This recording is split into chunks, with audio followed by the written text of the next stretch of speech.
Morning everyone, day 6 of the Great Rugger Run, and I've run the 10 or so miles up the hill to Liscard Lou Rugby Club. First team pitch is here behind me. I'm just going to go now, have a little chat with some lovely people from the Liscard Lou Club. Got to be around here somewhere. Hey mate, right? Here he is, Mr. Phil Mutton. Morning Phil, how you doing? Tim, how you doing? All right? Good. Actually, come and stand this side of me. Let's get some better light. There we go. I've got me out on, so there we go. Glare. That's nicer. Okay, Phil, how are you doing today? Yeah, good. Yeah, good to see you. Well done for getting here. Up the last slope before the clubhouse must have been the killer, but it was a little bit. And the guy I had running with me had a camera as well, so he was like, "You got to put some pace on, otherwise it'll look rubbish." So yeah, I kind of sprinted up that last little hill. Now we're here at Liscard Lou. What are the kind of things that is good about your club? Why would people come and play here? We're a young side at the moment, young growing club. We've got a good mini junior section. We're up to about 150, 200 people. Ladies are progressing well. I was over the field last night. We had our first team training, and the ladies was there. They had 12, 15 training, so it's getting there. We struggled a little bit with getting back after COVID with the team. We've got a very young first team at the moment, but they're committed. They're training. We had 3 good years when Neil Bellius was coaching us. Went the first season unbeaten, and then held our own in Cornwall, Devon. So just getting that new coaching setup going and getting the youngsters playing together. They've got plenty of bottle. It's just the experience that they're lacking, but we are going to get there. Yeah, and I think we are going to turn it around sooner or later. So, yeah. And you can only coach so much at a time. Yeah, can't that's you? the thing. And they're all, I'd say, apart from Marv in the front row, who's mid-40s. Everyone else is under 30 and early 20s. So yeah. It's just getting that experience in a hard league. It's a very hard league. So. A lot of growth in them then. There is, yeah, and hopefully they'll stick together and keep going at it. Cool. Okay, let's look at a couple of things about the club then. There's an interesting thing up here, which I'll just show the people and then you can talk through it. Let me see if I can get it there. Just above the player's entrance there's a plaque for a player. And if you'd like to tell the story about that, Phil. That plaque's dedicated to one of our ex-players called Michael Sonny Liston, who died in a fire back in 1994. They put the red plaques around places where firefighters have fallen, but because it was on the pitch just outside the town, they put it above our clubhouse door just as a memory to him, so everyone remembers, and people come around and look at it and have their photographs taken. And he was a very good player, club captain for a long time, and he's still sorely missed by most of the club and all of the older players. Okay, yeah, sad story, but nice to see he's well remembered. Oh, he's definitely always remembered. We had a game 2 years ago for the 25th anniversary, where his parents came up and presented a cup. We played the Cornwall Fire Brigade team. They won. I think he had some ringers in, but yeah, they won. And we have a trophy for it, so hopefully we'll keep it going for his memory in the years to come. Yeah. Nice. Okay, let's wander down the stairs here and go onto the pitch. But before we do, I was quite impressed with your nice terrace here. It's nice to have a bit where supporters can really stick together. The top tier, as you can see, have been replaced.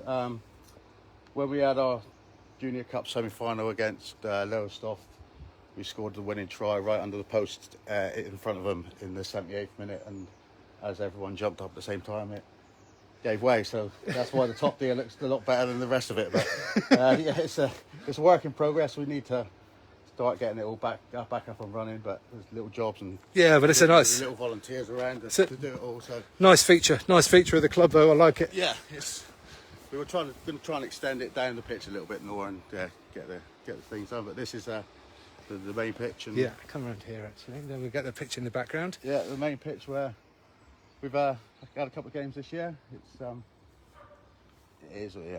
nice pitch. We haven't had to do much to it lately because I've not been playing on it, but it's regularly maintained. And as I say, volunteers are here, and volunteers come out and do what we want them to do. Yeah, we wouldn't be anywhere without the volunteers. So. Yeah.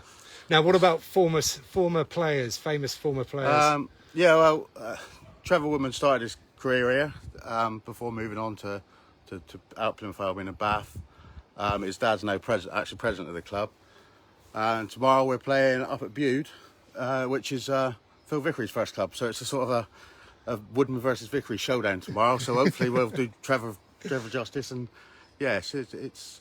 I think they've got a more experienced team, but they're always hard to play against. Yeah, very hard to play against. So yeah, we'll see how tomorrow goes. And Yeah, we have got a picture of Trev up in the clubhouse of his first cap, and so yeah, it was good to know when he played in, like when he won the World Cup, that we had 150, 200 people up here watching to say that that's where he came from. At 7 years old, this was the first pitch he played on. So yeah, it must be a really proud moment. It was, yeah. But we see him every now and then, and it's his dad's president comes up every week now, so. Yeah, it's good to keep it going, and hopefully we'll see him down here a bit more. Yeah, nice. And I understand we've got actually kind of a personal connection in that you lived in Cheltenham for a while, which is where I was born. For 4 years. Yeah. I had my daughter moved back down to here because of childcare issues. She's both our parents were down here, so it was easier. But no, I worked in the Queen's Hotel for 4 years, running a bar and restaurant in there. My daughter was born in Cheltenham, and she's literally just started university back up there last year. Right. So she's now in one of the first year in the student house, also the first year student house this year. And I must admit, we've probably gone up far too much than she wanted to see us, but we love the place, so that's why we keep going back up there. Were you involved in rugby when you were there? No, I went to one training session. I can't remember the name of the club, and it was a lot harder than I remembered. Okay. So I went to one. Knocked on the head. Yeah, I went to the races instead. That was easy, and drink Guinness and just bet on horses. Fair enough. Okay, Phil, thank you very much. No, I'm going to go and wander off and see if we can find someone else. Yeah, no problem. Someone else to talk to. So this is right next to the first team pitch now. We've got a couple of little buildings here, and we'll just wander inside. Oh, before we go inside, just got to say thank you to Mrs. Mutton for bringing these along for me. That will keep me going for the next part of the run for sure. Oh, hang on a sec. This looks lovely in here. Hang on a sec. Look at the state of this. Morning. Really busy. This is where I think you would find me on a match day. Absolutely. This is Tony. I've forgotten your surname already. I know I just asked you. So what's your surname? Knightsbridge. Tony Knightsbridge. That's it. Hello, Tony. How are you doing in here? I'm good. How are you? I'm good. You look very relaxed at the moment. Well, this is a place to relax. This is where we come to we talk stuff, put the world to rights, have a cup of tea, and occasionally watch the match. Okay, so we're in this building on the side of the pitch. Tell me a little bit about it. How long has it been here? Okay, so this unit we purchased about 5 years ago. We purchased this, and I'll show you our physio room in a second. We spent a hell of a lot of money on it at the time. It was $9,000 for the two of them, which made some of our old boys of the committee balk a bit. Good job we got the defibrillator up there.